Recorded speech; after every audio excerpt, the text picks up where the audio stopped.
LET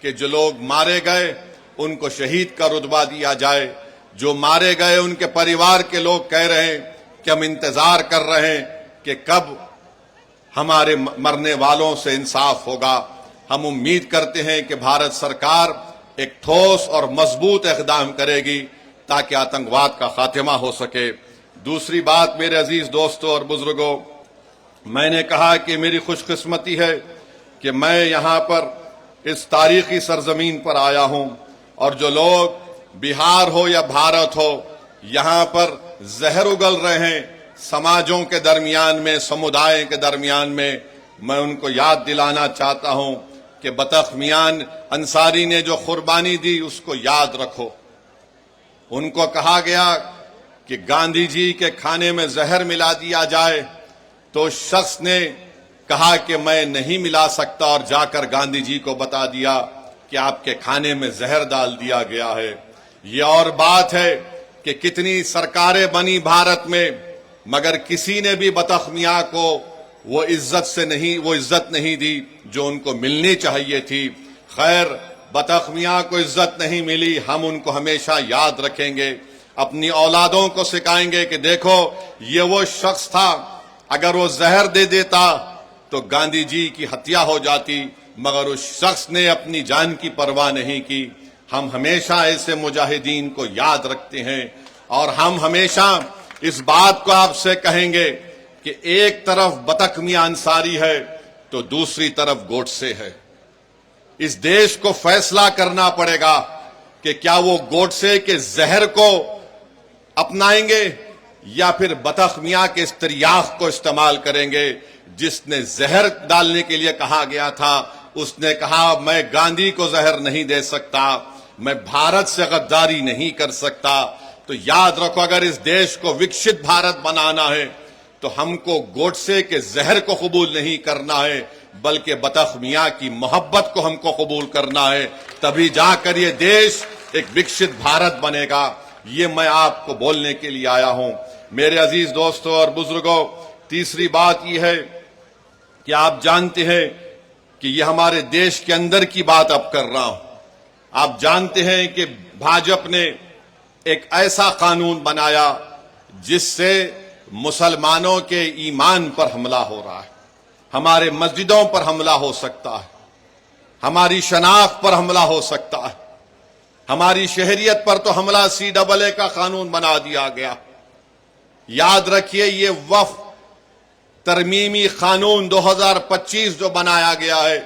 یہ صرف اور صرف RSS کی ایک کوشش ہے